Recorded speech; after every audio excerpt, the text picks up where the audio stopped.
Hi there, my name's Ash. I'm part of the Edithvale collective and also a long-time resident of Edithvale. I just wanted to talk to you guys a little bit about what the Edithvale collective is up to at the moment. After all the feedback we got from the picnic day, we've been doing a lot of research, figuring out how people use the space around Edithvale and the Beeson Reserve and the shopping strip.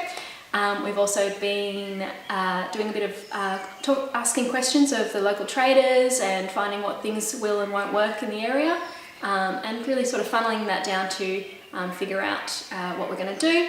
But also we've been working a lot on our why, which is pretty much the statement that defines why are we doing this, and always reflecting back on that when we talk about all the different ideas and projects that we might like to come up with, and make sure it really honours that why. We believe in the power of face-to-face interpersonal community connections to increase resilience and create a sense of belonging in Edithvale. So currently our ideas are, we're going to activate one of the planter boxes at the entrance to the Beeson Reserve and the Esplanade, so it's really visible from people hopping off the train.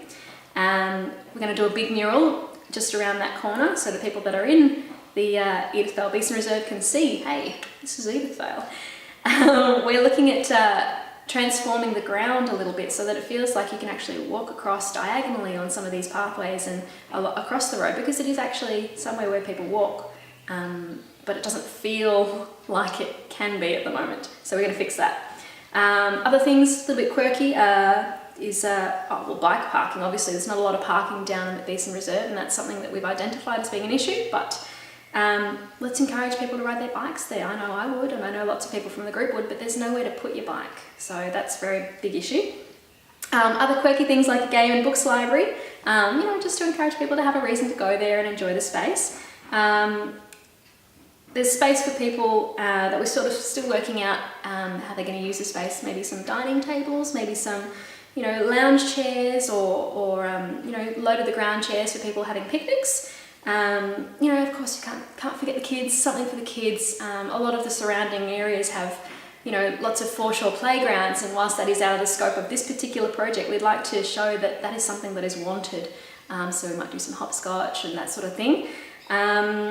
Space near the ladies' toilets for shoes and socks. I mean, it's just practical stuff as well.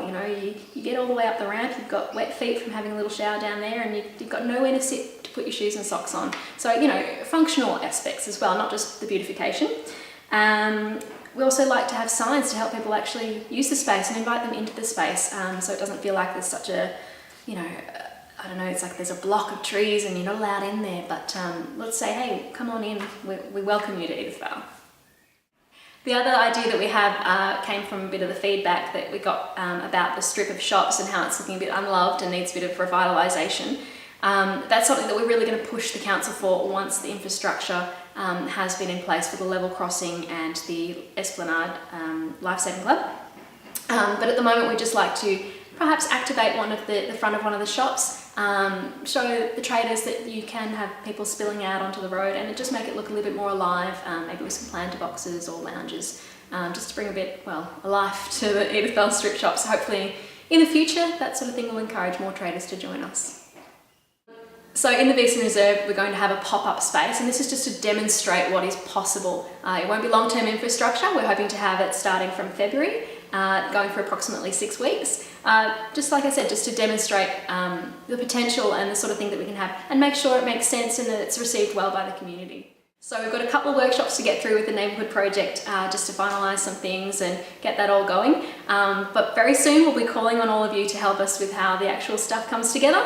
And of course there will be an opening event, and we'll all be able to celebrate Edithvale and what a great lot of potential it has, and everything will be awesome.